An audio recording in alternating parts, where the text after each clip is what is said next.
नमस्कार दोस्तों, मैं अर्चू आपका अपने चैनल अर्चू एजुकेशन संसार में स्वागत करती हूँ। आज मैं आप लोगों के बायोलॉजी के लिए इम्पोर्टेंट क्लास लेकर आई हूँ, जो वन लाइनर क्वेश्चन 100 क्वेश्चंस हैं, जो एनसीईआरटी का निचोड़ होगा। और ये क्वेश्चंस वही क्वेश्चंस सही मैंने नोट किए हैं जो हमारे परीक्षाओं में पहले आए हुए हैं, और यहाँ से क्वेश्चन बनता ही बनता है। तो इसको आप रिवीजन करिए, नोट्स भी बना लीजिए, जिससे कि आपको बायोलॉजी का रिवीजन करने में पेपर के टाइम आसानी होगी। तो आइए हम लोग शुरू करते हैं। इससे पहले मैंने बायोलॉजी की क्लास नहीं दी थी, पर हिंदी की, पर्यावरण की, ईवीएस वगैरह की क्लासें मैंने दी थी, पर बायोलॉजी क्लास फर्स्ट क्लास है। इसमें हम 100+ क्वेश्चंस देखेंगे। चलिए आइए शुरू करते हैं। जो क्वेश्चन आपको आता है उसका आप आंसर भी दीजिएगा, और जो नया क्वेश्चन आपके लिए है उनको आप नोट कर लीजिएगा। कोशिका का शक्ति गृह किसको कहा जाता है? या पावर हाउस, या बोल सकते हैं शक्ति गृह कैसे किसको कहते हैं? माइक्रोकॉन्ड्रिया को कहा जाता है। तो इसका राइट आंसर हो जाएगा माइक्रोकॉन्ड्रिया। डीएनए का पूरा नाम क्या है? डीएनए का पूरा नाम बहुत बार पूछा गया है, बहुत इंपॉर्टेंट है, इसलिए आप याद रखेंगे। डीऑक्सी राइबोन्यूक्लिक अम्ल। क्या होगा? डीऑक्सी राइबोन्यूक्लिक अम्ल, इसका आंसर हो जाएगा। नेक्स्ट, मानव शरीर की सबसे बड़ी ग्रंथि कौन सी है? यकृत। कौन सी है? यकृत। रक्त का लाल रंग किसके कारण होता है? तो हीमोग्लोबिन के कारण होता है। नेक्स्ट क्वेश्चन, पौधों में प्रकाश संश्लेषण कहाँ होता है? तो क्लोरोप्लास्ट में होता है। विटामिन डी की कमी से कौन सा रोग होता है? रिकेट्स होता है।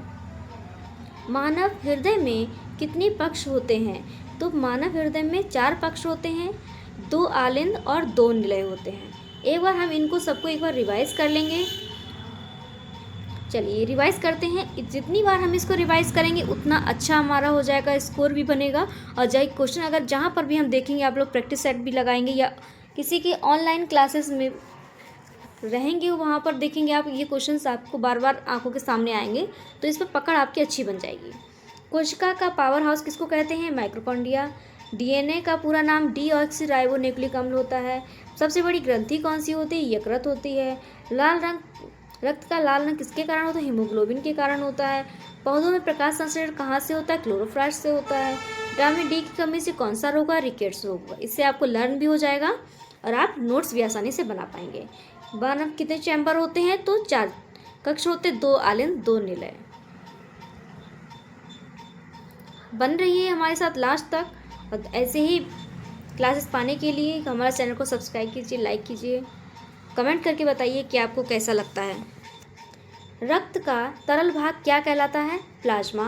रक्त का तरल भाग क्या कहलाता है? प्लाज्मा। सबसे बड़ी हड्डी कौन सी होती है? फीमर। ये जांघ की हड्डी होती है। सबसे छोटी हड्डी कौन सी होती है? ये आंसर गलत यहाँ पर क्वेश्चन दिया है, स्टेपीज आंसर होगा इसका। क्या होगा? स्टेपीज, जो कान के पास में होती है, स्टेपीज इसको कहते हैं। इंसुलिन किस ग्रंथि से स्रावित होता है? तो अग्नाशय ग्रंथि से, जिसको पैंक्रियास कहा जाता है। अग्नाशय ग्रंथि में HCl पाया जाता है, हाइड्रोक्लोरिक अम्ल, जो खाने को हमारे आसानी से पचा देता है। इसको क्षारीय अम्ल होता है, जो अम्लीय प्रकार का होता है। RBC का निर्माण कहाँ होता है? अस्थि मज्जा में होता है। सार्वभौमिक रक्तदाता कौन है? O negative. इसको हम O नहीं पढ़ेंगे, सीधे O निगेटिव पढ़ेंगे। कहीं क्वेश्चन से आप पूछा सर्वदाता कौन, आप लोग O याद कर लेते हैं, वहाँ पर ऑप्शन आ जाता है O निगेटिव, O पॉजिटिव, तो आप O पे आंसर लगाएंगे, तो आपका आंसर गलत है। O नकारात्मक है, तो इसको आप याद रखेंगे निगेटिव। सार्वभौमिक रक्तग्राही कौन, जो ग्रहण कर सकता है, उसको AB सकारात्मक। जो सकारात्मक हो तो वही तो ग्रहण कर पाएगा, जो नकारात्मक मरा हुआ इंसान को, ऐसे आप याद कर सकते हैं। आप ये नहीं समझिए मैं पढ़ा रही हूँ, आप ट्रिक्स याद करें। सकारात्मक ही जो होगा, मतलब बिल्कुल ठीक, थोड़ा इंसान ठीक होगा, उसी को रक्त चढ़ पाएगा। तो AB जो होता है ग्रहण कर सकता है, दाता जो दे सकता है नकारात्मक। बहुत से लोग आपने सुना होगा कि जो इंसान मर जाता है उनके अंदर की चीज़ें को निकाल लिया जाता है, वैसे आप दाता देता कौन है? जो मर जाता है नकारात्मक होता है, ऐसे आप याद कर सकते हैं। नेक्स्ट, सार्वभौमिक अब इस पढ़ लिए हम लोग। पौधों का हरा रंग किसके कारण होता है? क्लोरोफिल के कारण होता है। श्वसन की क्रिया किस कोशिकांग में होती है? माइटोकॉन्ड्रिया में होती है। मानव शरीर में कुल अस्थियां कितनी है? 206 होती हैं। और पर अगर पूछा जाए आपके बच्चों में कितनी हड्डियां होती हैं, तो 250 से प्लस होते 270 या 300 के बीच में होती हैं। विटामिन सी का रासायनिक नाम क्या है? एस्कर्बिक अम्ल होता है। इसके कौन सा रोग होता है? स्कर्वी रोग होता है। सबसे बड़ा अंग कौन सा होता है? त्वचा, स्किन जिसको बोलते हैं। मानव शरीर सबसे बड़ी कोशिका कौन सी होती है? अंडाणु होती है। नेक्स्ट देखते हैं, मानव शरीर की सबसे लंबी कोशिका कौन सी होती? तंत्रिका तंत्र। सबसे छोटी कोशिका कौन सी होती? माइक्रोप्लाज्मा। रक्त का पीएच मान कितना होता है? 7.4, जो क्षारीय होता है। हृदय की धड़कन किससे नापा जाता है? साइनोएटिकल नोड से या ऐसे नोड से। सामान्य रक्तचाप कितना होता है? 120 से 80 mmHg। मानव शरीर में कुल कितने गुणसूत्र पाए जाते हैं? 46। कभी कभी जोड़े में पूछे जाते हैं, 23 जोड़े होते हैं। लार में कौन सा एंजाइम पाया जाता है? टाइलिन एंजाइम लार में पाया जाता है। पाचन का सबसे बड़ा भाग कहाँ होता है? छोटी आंत। इसमें सबसे ज़्यादा पाचन होता है। और बचा खुचा जो पाचन बचता है वो बड़ी आंत में होता है, वो अवशोषण के करता है। किडनी की क्रियात्मक इकाई बहुत इंपॉर्टेंट है, पूछा जाता है। और ये क्वेश्चन जो मैं क्वेश्चन लेकर आई हूँ बहुत ही इंपॉर्टेंट क्वेश्चन है, आप इनको भी बिल्कुल भी मिस नहीं करिएगा और डबल करके बिल्कुल नहीं देखिएगा, जिससे कि आप मिस हो जाएगा। आप लोग ऐसे क्वेश्चन रिवीजन के लिए बहुत काम आते हैं। आप किसी का वीडियो लीजिए और उनको चला लीजिए, आप डबल पर तुरंत रिवाइज कर सकते हैं। आप पढ़ा हुआ आपका हो तो रिवीजन करने में आपको आसानी हो जाएगी। श्वसन वर्णक क्या है? हीमोग्लोबिन। विटामिन ए की कमी से कौन सा रोग होता है? रतौंधी। विटामिन ए का रासायनिक नाम क्या होता है? रेटिनॉल। विटामिन बी की कमी से कौन सा रोग होता है? बी यहाँ पे नहीं लिखा दिखा होगा आपने, B1 ही लिखा होता है हमेशा। विटामिन B1 का नाम क्या होता है? थायमीन होता है। विटामिन सी से कौन सा? स्कर्वी रोग। एस्कर्बिक अम्ल इसका रासायनिक नाम है। विटामिन के रक्त का थक्का जमना। सबसे बड़ी श्वेत ग्रंथ रक्त कोशिका कौन सी होती है? सबसे बड़ी श्वेत पूछा है तो WBC, तो मोनोसाइट होती है। DNA की संरचनात्मक इकाई कौन सी है? न्यूक्लियोटाइड। RNA कौन सा शर्करा पाया जाता है? राइबोस। पौधों में जल का परिवहन कौन करता है? जल जाइलम ले जाता है। और फल मतलब भोजन कौन ले जाता है? फ्लोएम ले जाता है। मानव शरीर का क्या नाम है? Homo sapiens. रक्त समूह की खोज किसने की थी? लैंडस्टीनर ने। मानव शरीर में कुल रक्त की मात्रा कितनी होती है? 5 से 6 लीटर। पित्त रस का निर्माण कहाँ पर होता है? यकृत में होता है, जो कि सबसे बड़ी ग्रंथि है। नेक्स्ट, पित्ताशय में पित्त का कार्य होता है वसा का इल्मसीकरण करना, वसा को पचाना, सीधे आप जान सकते हैं। कौन सा हार्मोन रक्त में शर्करा को बढ़ाता है? ग्लूकागॉन। ग्लूकागॉन जो होता है, जो हार्मोन क्या होता है, रक्त में शर्करा को बढ़ा देता है, इंसुलिन जिसको हम कहते हैं। कौन सा हार्मोन रक्त में शर्करा को घटाता है? इंसुलिन घटाता है और ग्लूकागॉन बढ़ा देता है। आँख में प्रकाश प्रवेश करता है किस भाग से? कॉर्निया से। आँख में प्रकाश प्रवेश करता है किस भाग से? कॉर्निया से। श्रवण की दृष्टि से महत्वपूर्ण भाग कौन सा है? कॉक्लिया। प्रकाश संश्लेषण के लिए आवश्यक गैस कौन सी होती? Carbon dioxide. जो पौधे होते हैं वो कार्बन डाइऑक्साइड ग्रहण करते हैं और ऑक्सीजन छोड़ते हैं, जिससे कि ऑक्सीजन हम लोग ग्रहण करते हैं। मानव शरीर में सबसे मजबूत मांसपेशी कौन सी? हृदय की मांसपेशी सबसे मजबूत होती है। डार्विन का प्राकृतिक चयन का सिद्धांत किसने दिया? योग्यता की उत्तरविजिता का सिद्धांत। इनकी एक पुस्तक का नाम है स्पाइसेस करके है, उसको आप देखिएगा, मैं और क्वेश्चंस कराऊंगी, उसमें आया होगा क्वेश्चन। अब हम लोग देखें 51 से। मानव शरीर की सबसे लंबी पेशी कौन सी है? सीट्रियस। विटामिन के का कार्य क्या है? रक्त का थक्का जमना। क्लोरोफिल कौन सी धातु पाई जाती है? इंपॉर्टेंट है, मैग्नीशियम। हीमोग्लोबिन में कौन सी धातु पाई जाती है? लोहा, जिसको आयरन बोलते हैं। पत्तियों का रंग हरा रंग किसके कारण? क्लोरोफिल के कारण होता है। पौधों में भोजन का परिवहन कौन? भोजन मतलब फल कौन ले जाता है? फ्लोएम ले जाता है। पौधों में भोजन का परिवहन ऊर्ध्व दिशा में किसके द्वारा? ऊपर की ओर कौन ले जाता है? जाइलम। पंचपानी के द्वारा ही ऊपर भोजन ऊपर जाता है। भोजन का परिवहन कौन करता है? नीचे की दिशा में फ्लोएम। नीचे जो होता है, जब नीचे खाना पानी ऊपर लेके जाता है तो ऊर्ध्व दिशा होगा तो जाइलम, अधो मतलब नीचे होगा तो फ्लोएम। मानव में पित्त रस का निर्माण कहाँ होता है? लीवर में होता है। पित्ताशय में क्या संचित होता है? पित्त रस होता है। अग्नाशय का बाह्य स्रावी भाग कौन सा होता है? पाचक। एंजाइम होता है। अग्नाशय का आंतरिक स्तरीय भाव क्या बनाता है? इंसुलिन बनाता है। मानव शरीर में मास्टर ग्रंथि किसको कहते हैं? पिट्यूटरी ग्रंथि को कहा जाता है। थायराइड कहाँ पर होता है? गर्दन के अग्रभाग में होता है। ये पूछा जाता है अग्रभाग में होता है, पश्च भाग अग्रभाग में होता है। आयोडीन कमी से कौन सा घेंघा रोग हो जाता है?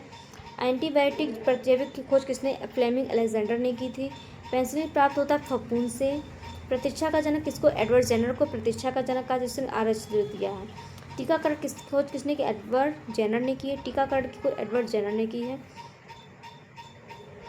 मलेरिया के रोग किससे? प्लाज्मोडियम के कारण होता है।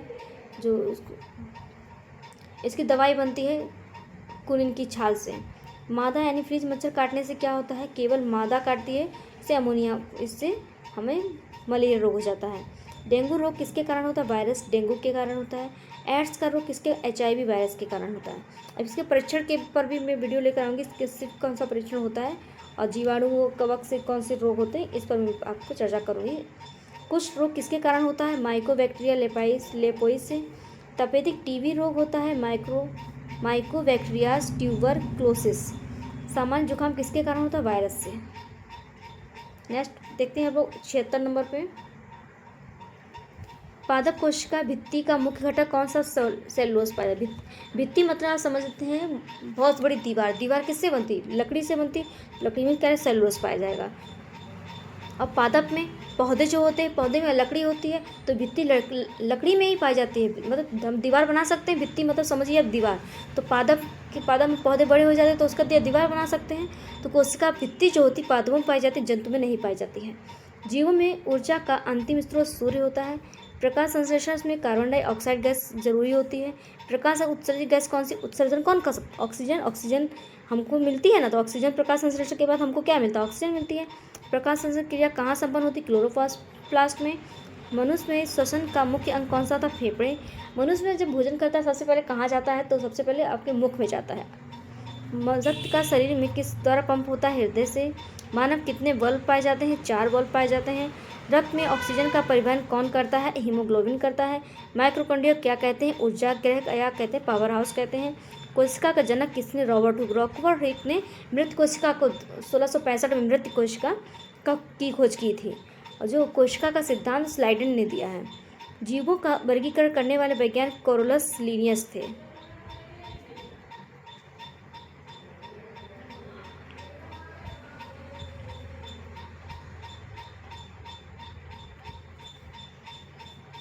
मोनोहाइड्रेट संकरण का प्रयोग किसने? ग्रेगर मेंडल ने किया था। मटर पर इन्होंने प्रयोग किया था। डीएनए के संरचना का आवरण डीएनए किसने? इसका इंपॉर्टेंट क्वेश्चन है वाटसन और क्रिक। मानव जीनोम परियोजना SGP किस वर्ष पूर्ण हुई थी? 2003 में। हमारी सबसे बड़ी ग्रंथि यकृत। हमारे शरीर में सबसे बड़ी ग्रंथि अंडाणु या ओव कहते हैं। रक्त लाल रंग पाया जाता है प्लाज्मा। RBC जीवन काल 180। WBC का जीवन काल 2 से 4 दिन। WBC कार्य होता है रोगों की से रक्षा करना। प्लेटलेट्स का कार्य होता है रक्त का थक्का बनाना। किडनी में रक्त में छानने की क्रिया को नेफ्रॉन कहते हैं। इकाई किडनी में जो इकाई क्या है? नेफ्रॉन है। मनुष्य कुल कितनी जोड़ी पसलियाँ पाई जाए? 12 जोड़ी पसलियाँ पर। हड्डियाँ कितनी? 206। से कुल कितने दांत होते हैं? 32 दांत होते हैं। 32 दांत कितनी बार उगते हैं? 2 बार। एक बार दूध के दांत आते हैं, एक बार परमानेंट दांत आ जाते हैं, इसमें 32 दांत होते हैं। उसमें सब इंसानों के 32 दांत नहीं होते हैं। और दांतों के प्रकार के बारे में जाने हम कौन से दांत किसके के लिए जरूरी होते हैं। मानव में यौन गुणसूत्र कितने? X गुणसूत्र जो पाए XX स्त्री में होता है, XY पुरुष में होता है। जब XX मिलता है स्त्री से X जाएगा, पुरुष से X जाएगा तो बेटी होती है। जब X स्त्री से जाता है, Y पुरुष से जाता है, तभी बेटा होता है। तो इसलिए XX स्त्री का लड़का लड़की होने में स्त्री का कोई दोष नहीं है। मतलब उसमें पुरुष के जो गुणसूत्र पाए जाते हैं उन्हीं से वो चेंज होता है कि लड़का होगा या लड़की होगी, डिसाइड कर पाते हैं हम लोग। तो आपको क्लास कैसी लगी तो कमेंट करके बताइएगा, अपने दोस्तों के साथ शेयर कीजिएगा। अब हम लोग मिलते हैं नेक्स्ट वीडियो में। ऐसे ही क्लास को पाने के लिए हमारे चैनल को लाइक सब्सक्राइब करें और मिलते रहेंगे हम लोग। हमारी एक छोटी सी फैमिली है। आप सभी से इतना बस अनुरोध है कि आप थोड़ा सा कमेंट करिए कि आपको वीडियो कैसी लगती है। आपको और अच्छे से एक्सप्लेन करना है तो और अच्छे से कोशिश करेंगे। अभी शुरुआती दौर है तो आप समझ सकते हैं कंटेंट मैं अच्छे से अच्छा लाती हूँ, शायद उनके जैसे इनका सेटअप बना हुआ उतने अच्छे से नहीं हो पा रहा होगा, बीच में आवाज़ वगैरह आने लगती है, उसके लिए मैं सॉरी बोलती हूँ। चलिए अब मिलेंगे नेक्स्ट वीडियो में। थैंक यू, जय हिंद।